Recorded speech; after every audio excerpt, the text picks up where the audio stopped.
ማርያም እኮ እልም ያለሽ ሸርሙጣ ሸሌናት ምን ታረጋለሽ? ማርያም ሸርሙጣ ናት። ስለ ድንግል ማርያም ልቅ ሰዎች አሉ፣ በጣም ባለጌ ሰዎች አሉ፣ አንደበታቸው ያልታረመ ንግግራቸው ያልታረመ መደዴዎች ስዶች አሉ። እውነቱን ለመናገር ድንግል ማርያም ታድናለች አታድንም? በማን ስም? በልጇ በክርስቶስ ስም። ወንድማችን ሄኖክ ድንቁ ከሞት እንደተረፈ ተናግሯል። አርቲስት ሄኖክ ድንቁ ኪዳነ ምሕረት በዕለተ ቀኗም ከሞት እንዳተረፈችው ተናግሯል። አምጣልኝ ማርያምን አምጣልኝ ሰልፈነግጥ ዕለቱ የማርያም ንግስ ዕለት በመሆኑ ምክንያት ሱቁን ዘግይቶ የከፈተው ልዑል ገና ዕቃዎቹን እያወጣጣ ሳለ ነበር ድንገት ከጀርባው የመጣች ሴት ማርያምን ሰረቁብኝ፣ አይነ ማረፊያዬን ቀሙኝ፣ ሁሌ እዚህ ጋር ተጠብቀኝ ነበር፣ አሁን አምጡልኝ እያለች አካባቢውን ትረብሽ ያዘች። በነገሩ የተደናገጠው ልዑልም የኔ ተረጋጊ፣ ማርያም እኮ ያንቺም ናት፣ ማንም አይቀማሽም፣ እስቲ ሆንሽውን ነገር ንገሪ። ችግረኛ ነኝ፣ ስኳር በሽታ አለብኝ፣ ረሃብ አልችልም። ታዲያ አንድ ቀን የጧት ቁርሴ ልለምን ስወጣ እጁን ይዘረጋልኝ አጣሁ። ቀኑን ሙሉ ርቦኝ ዋልኩ። ምንም ተስፋ አጥቼ እዚህ እየለመንኩ ስዕሏን አሻግሬ አይቼ መጥቼ ሳምኳት። ዞር እንዳልኩ አንዲት ሴት ምን የመሰለ ምግብ መታ ሰጠችኝ። የልብ አውቃዋ ማርያም ያን ቀን ስዕሏን ስሜ ጠግቤ አደርኩ። ከዛን ቀን ወዲህ እየመጣሁ ስዕሏን ስሜ ባልበላ እንኳን ሳይርበኝ አድራለሁ። ዛሬ ግን እመቤቴን ይዣት ልገባ ለምን ያጠራቀምኩትን ሳንቲም ይዤ ብመጣ ተሰርቃ ጠበቀችኝ። እባክህ የችግር ቀን ድባቤን የድካም ቀን መቀነቴን አምጣልኝ እንካ።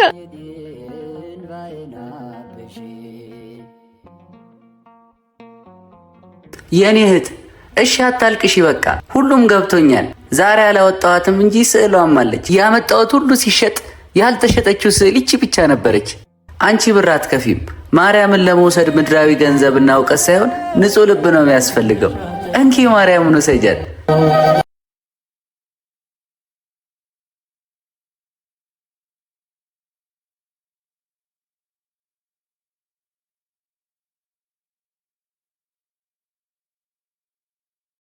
ሰላም እንዴት አላችሁ? በመላው ዓለም የምትገኙ የኢዮአብ ሚዲያ ተከታታዮች እግዚአብሔር ይመስገን። ዛሬ እንግዲህ እናታችን የቅድስት ድንግል ማርያም ቤተ መቅደስ የታነጸበት ለመጀመሪያ ጊዜ ቤተ መቅደሷ የታነጸበት በዓል እየተከበረ ይገኛል። እንኳን ለዚህ በዓል አደረሰን አደረሳችሁ። በድጋሚ ዛሬ ስለ እመቤታችን ብቻ ነው የምንነጋገረው። እንግዲህ ቀደም ብዬም በሌላ ቪዲዮ መጥቼ ነበር ስለ እመቤታችን ሰኔ 21 በዓል ለምን እንደሚከበር እንዲሁም ደግሞ ወጣቶቹ በቂልጠው ማርያም ያደረጉት ድንቅ ነገርን ተመልክተናል። ከዚህ ቪዲዮ በፊት ያለው ነው፣ ካላያችሁ ማየት ትችላላችሁ።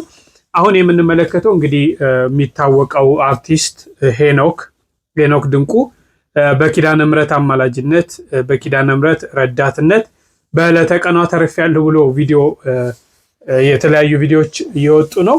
እንግዲህ ይህን ተከትሎ መናፍቃኑ ብዙ ነገሮችን እያነሱ ይገኛል። ጌታ ኢየሱስ ረድቶ ነው እንጂ እሷ አይደለችም የሚሉ ያለማስተዋልነትና እነዚህን ነገሮች እንመለከታለን። ሌሎች ነገሮችንም መንፈሳዊ ነገሮችን ነው የምናየው።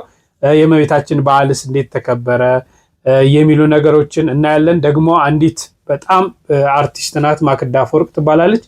ዛሬ የቅድስት ሥላሴ መንፈሳዊ ኮሌጅ ዩኒቨርሲቲው አስመርቋልና ከዛ ተመርቃለችና ክርስትናን በተግባር እየተኖረ ያለ ህይወት ስለሆነ ለሌሎችም ማስተማሪያ ሊሆን ስለሚችል እነዚህ ነገሮች እናያለን። እስከ ፍጻሜ አብራችሁን ቆዩ።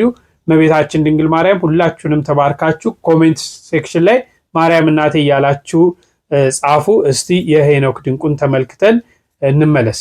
ወንድማችን ሄኖክ ድንቁ ከሞት እንደተረፈ ተናግሯል። አርቲስት ሄኖክ ድንቁ ኪዳነ ምሕረት በዕለተ ቀኗም ከሞት እንዳተረፈችው ተናግሯል። ባለፈው ሰኞ ሰኔ 16 ቀን 2017 ዓ.ም በዳይሬክተርና በፕሮዲውሰርነት የመጀመሪያውን የሲኒማ ፊልሙን መስራት በጀመረበት በ8ኛው ቀን ጠዋት 4 ሰዓት አካባቢ መገናኛ ዘፍነሽ ፊት ለፊት የመንገዱ መካፈያ ላይ የመንገድ ትዕይንት እየቀረጸ ያለ ከተቃራኒ አቅጣጫ በፍጥነት የመጣ መኪና ገጭቶ ከባድ እግር ስብራት እንዳደረሰበት ተናግሯል። እንዳደጋው ቢሆን ዛሬ በህይወት አልኖርም ነበር፣ ነገር ግን ሁሌም ስሟን ከአፌ ለይቻት የማላውቃት ኪዳነ ምሕረት በዕለተ ቀኗም ከሞት አትርፋኛለች ሲል እንግዲህ ሄኖክ ድንቁ የኪዳነ ምሕረትን የእርዳታ እጅ አመስግኗል። ወንድማችን ሄኖክ እግዚአብሔር ጨርሶ ይማረ። ድንግል ማርያም ታድናለች አታድንም? በማን ስም? በልጇ በክርስቶስ ስም። መዳን በሌላ በማንም የለም። በሌላ የሚለውን ለድንግል ማርያም የሚጠቅሱ ሰዎች አሉ። ድንግል ማርያም ሌላ ናት እንዴ? ሚካኤል ሌላ ነው እንዴ? መዳን በሌላ እኮ ነው ያለው። ቅዱሳን ሌላ አይደሉም። እነሱ የእግዚአብሔር ገንዘቦቹ አገልጋዮቹ ናቸው። ቅዱሳን በእግዚአብሔር ስም ያድናሉ። እግዚአብሔር ያለ ቅዱሳንም ያድናል። ቅዱሳን ግን ያለ እግዚአብሔር ማዳን አይችሉም። ለምን? ኃይል የእግዚአብሔር ነው፣ ማዳን የእግዚአብሔር። እመቤታችን በዛ በቃና ዘገሊላ በሰርጉ ላይ ማለት ነው የወይን ጠጅ ባለቀ ጊዜ እንደው ወይን እኮ የላቸውም ብላ ጌታ ኢየሱስን ጠይቋል ነበር እና በእርሷ ጥያቄ ምክንያት ያ ባዶ የነበረው ጋን ሞልቷል እና የጎደለው ጋን ሞልቶ ነበር እና አሁን ዘማሪው ምን ያደርገዋል? የወይን ጠጅ ባይኖር ከጋኖቹ ውስጥ ብሎ ይናገራል። ሚኒንግ ለምሳሌ በውስጣችን አሁን ወደ ራሳችን ህይወት እናመጣውና በህይወታችሁ ውስጥ የሆነ የጎደለ ወይን የለም? በልባችሁ ወይም በህይወታችሁ ጋን ውስጥ የጎደለ ወይን ማለት ለምሳሌ ፍቅር፣ ኦኬ፣ ቅድስና፣ ጽድቅ፣ እምነት፣ ተስፋ እንደነዚህ ነው የመሳሰሉ ነገሮች እግዚአብሔርን መምሰል ጌታን እርሱም ክርስቶስ ኢየሱስን መውደድ ማፍቀር ከልብ የሆነ ማፍቀር ማለት ነው። ኢየሱስን ቅዱሳኑን መውደድ ማፍቀር ቤተክርስቲያንን ራሷን መውደድ ማፍቀር ቤተክርስቲያን እናታችን ቤተክርስቲያን እንደ እናቱ ያልተቀበለ እግዚአብሔር እንደ አባቱ አይቀበልም ይላል እና ሰው በህይወታችን ውስጥ የጎደሉ ሌሎች ነገሮችን ሊኖሩ ይችላሉ ኦፍ ኮርስ እና አሁን ደግሞ ለእርሱ እመቤታችን ነግራው ለጌታችን ኢየሱስ ተነግረውና ለዚህ ጉዳይም በህይወታችን ውስጥ ለጎደሉ ወይኖች እግዚአብሔርን መውደድ፣ ቅድስና፣ የንስሐ ህይወት፣ የቅዱስ ቁርባን፣ የቅዱስ ሚስጥር ህይወት ምናምን እና መሰል የተለያዩ ነገሮችን ማለት ነው እርሷ ታስሞላልናለች። ጌታ ኢየሱስ አሁንም በእነዚህ በጎደሉ ነገሮች ሁሉ ሊሞላልን የታመነ ጌታ ነው እና ያ ጌታ ደግሞ አሁንም የእመቤታችን ልጅ ነው እና እመቤታችን ደግሞ ስለ ሁላችን የምትለምን የምትጸልይ ናት ነው። እንግዲህ እንደተከታተላችሁት ነው ከመኪና አደጋ ነው የተረፈው። እንግዲህ እንኳን ድንግል ማርያም እመቤታችን ረዳች። ተያይዞም በዛውም ደግሞ እንግዲህ ወንድማችን ስማቸው ተመሳሳይ ነው ሄኖክ ኃይሌ ዲያቆን ሄኖክ ኃይሌ ስለ እመቤታችን የማዳን ሁኔታ እመቤታችን እንዴት እንደምታድን የሚለውን ነገር አይተናል። እንዳያችሁትም ደግሞ እጅግ የምንወድባችን አክሊል እመቤታችን በቃና ዘገሊላ የረዳች እንዴት አድርጋ እንደተራዳች ያንንም በሰፊው አይተናልና በእውነት ለወንድሞቻችን እግዚአብሔር አምላክ ቃለ ሕይወትን ያሰማልን። በጣም ለመስማት ይሰቀጥጣል። እስቲ ግን ስሙት። ማርያም እኮ እልም ያለሽ ሸርሙጣ ሸሌ ናት። ምን ታደርጋለሽ? ማርያም ሸርሙጣ ናት። ሂዱና ሁሉንም ባለማተብ ኦርቶዶክሳውያኖቹን ጠይቋቸው። ቅድስት ድንግል ማርያም ለእናንተ ምንድነች በሏቸው። እነሱ ምን እየተናነቃቸው ቃላት እያጠራቸው ስለ ቅድስት ድንግል ማርያም ፍቅራቸውን ካልገለጹ ምስክርነት ካልሰጡ እኔ እቀጣለሁ። ቅድስት ድንግል ማርያም በእንደነኛ ክፍታፎች በእንደነኛነት ባፋቸው በሚጸዳዱ ሰዎች የምትገለጥ አይነት እናት አይደለችም። ስለ ቅድስት ድንግል ማርያም ማወቅ ከፈለጋችሁ ሂዱና ኦርቶዶክሳውያኖችን ባለማተቦችን ጠይቋቸው። ሁሉንም ነገር ይነግሯቸዋል። በእውነት ለእናንተ የሚመጥን ነገር ሆኖ አይደለም እንዲህ አይነት የወረዱ ነገሮችን መስማት። እንግዲህ ወደ ሌላ ከኦርቶዶክስ እምነት ወጥተው ወይም ኦርቶዶክስ ውስጥ የሌሉ ሰዎች ኦርቶዶክስ ተዋህዶን መስደብ እንደ ትልቅ ጽድቅ አድርገው ይቆጥሩታል። በሌሎች ቤተ እምነት ያሉት ኦርቶዶክስን ከሰደቡ፣ ኦርቶዶክስን ካዋረዱ፣ ኦርቶዶክስን ካንቋሸሹ በቃ እንደ ጸደቁ አድርገው ይቆጥሩታል። ይህን ያህል እንኳን ጌታን አምላክ ፈጣሪ ብለን የምናመልከውን አምላክ ይቅርና ተራ የሰዎች ልጆች እናት የሆነች እናቶቻችን የሥጋ እናቶቻችን እንኳን ይከበራሉ። እንኳን ድንግል ማርያም ዓለምን የፈጠረ የፍጥረታት ሁሉ ባለቤት የሆነ ኢየሱስ ክርስቶስን የወለደች ይቅርና ማለት ነው። እንግዲህ አንዳንድ ሰዎች እንደዚህ አድርገው ባፋቸው ሲጸዳዱ ራሱ በጣም ያስጠላልና ይሄ ዕውቀት መስሎን ከሆነ እግዚአብሔር ላይ አንዘብትም። በእውነት ደስ አይለውም እግዚአብሔር። እናቱ ስትሰደብ ደስ ይለዋል። እኛ ዛሬ እናታችን ስትሰደብ ደስ ይለናል። ጌታም ደስ አይለውም። እንዲህ አይነቱን ፍርድ እንደሚሰጥ በፍጹም አትጠራጠሩ። እንዲህ አይነት ነገሮችን እግዚአብሔር ፍርድ ይሰጣል፣ አትጠራጠሩ። እሺ የእህታችንን ምርቃት አይተን እንኳን ደስ ያለሽ ደግሞ እንላታለን። አርቲስት ማክዳ አፈወርቅ በኢትዮጵያ ኦርቶዶክስ ተዋሕዶ ቤተክርስቲያን በቅድስት ሥላሴ ዩኒቨርሲቲ ተምራ ተመርቃለች። የምትወዷት ሁላችሁም ኮሜንት ላይ የገባችሁ እንኳን ደስ አለሽ በሏል። በእውነት ደስ ይላል።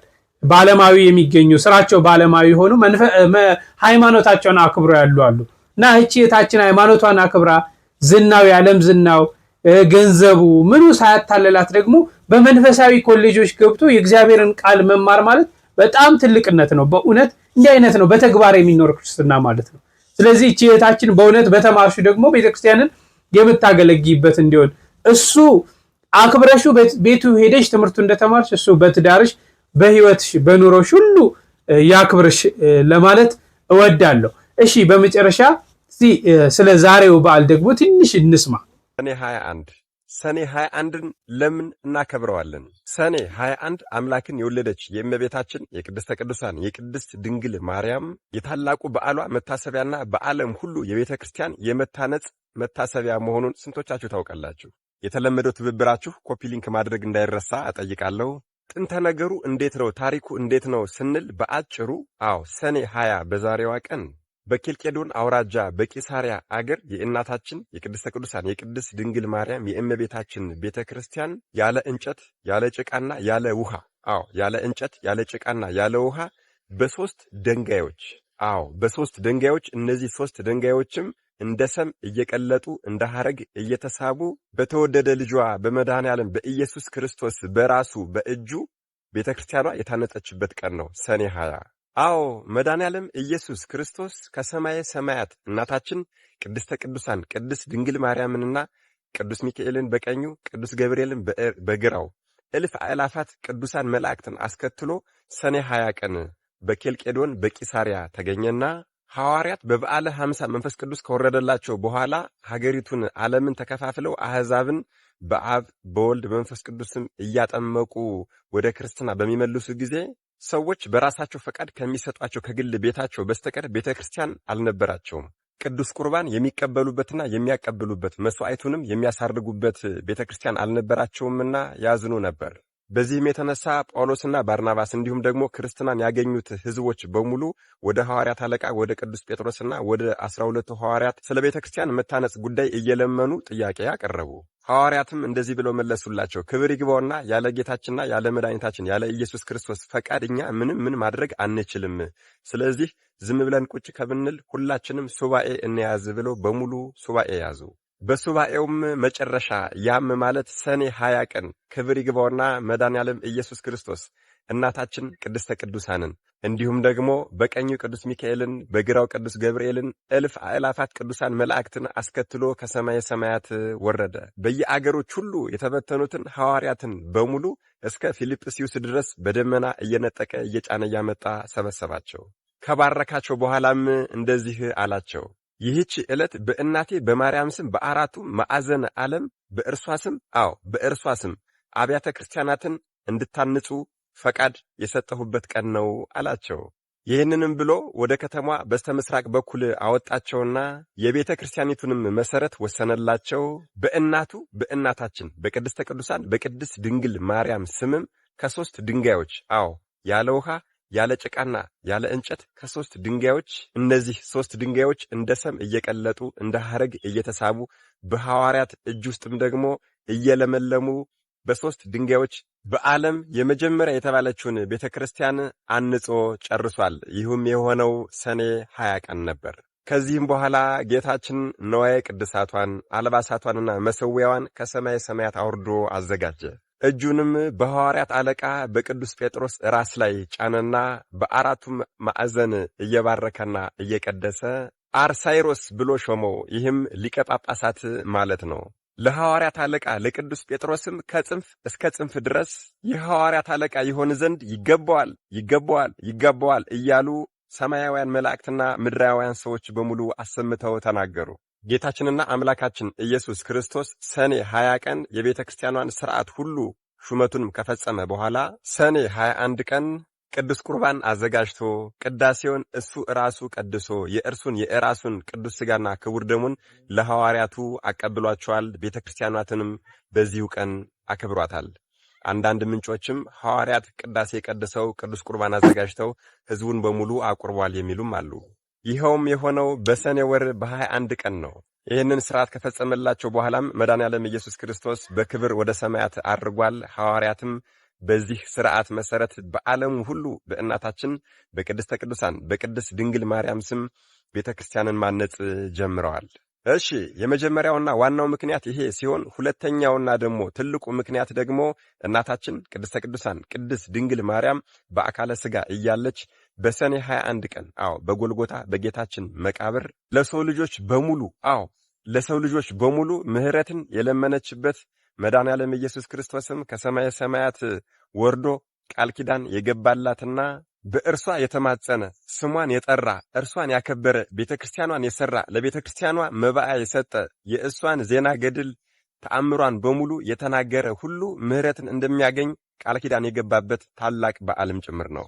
ይህንን ደግሞ ለመረዳት በአካለ ሥጋ እስከ 64 ዓመቷ ድረስ አብሯት የኖረው ቅዱስ ዮሐንስ ወልደ ነጎድጓድ ቅዱስ ዮሐንስ ፍቁረ እግዚ ወንጌላዊ ዮሐንስ የጻፈውን ወይም ደግሞ የደረሰውን ታላቁን ጸሎታችን የሰኔ ጎልጎታ የሚለውን ጸሎት ማየት ተገቢ ነው።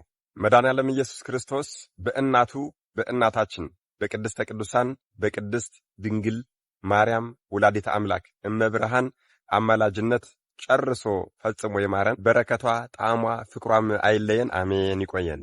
ላይን ከቅንድብ በፊት የሚደርስለት የለም። የፈለገ ዘመድ ቢሆን አክስት አጎት ቢሆን ላይን ፈጥኖ ደራሹ ባለው ቅንድብ ነው። ከራሴ ከኔ ከእጄ ራሱ ቅንድብ ይደርስለታል። ግን ቅንድብ ላይን ከሚደርሰው ፍጥነት ድንግል ማርያም ለሰው የምትደርሰው ፍጥነት ይቀድማል። ከዚህ የተነሳ ተመልከቱ ኢሳይያስ የተፈጠነው ደመናት ምሕረትን አዝላ የመጣች ዝናብ አዝላ የመጣች እመቤታችን ድንግል ማርያም ከቤታቸው የሌላቸው ሰዎች ድርቅ የመታቸው ሰዎች ናቸው። ምክንያቱም ዝናቡ ያለ እሷ ላይ ነዋ። በእሷ ጀልባ ታዝሎ ነዋ ወደ ግብፅ የወረደው። ቤተልሔም ብትሄድ ታቅፈው ታገኘዋለህ። ግብፅ ብትወርድ አዝላው ታገኘዋለህ። ወደ ኢያሪቆ ብትሄድ አብራው በስብከት ስትመላለስ ታገኛታለህ። ሰርግ ቢጠራ ምሕረት ስትለምነው ታገኛታለህ። ከመስቀሉ ስር ብትሄድ ከእግሩ ስር ታገኘዋለህ። እመቤታችን የሌለችበት ቦታ የለም። ድንግል ማርያም ከእግዚአብሔር ለይቶ አይታይም። ስለዚህ ዓለም እግዚአብሔርን ያገኘው ከድንግል ማርያም እቅፍ ነው። በሉ ሁላችሁም ዓለም በሉ።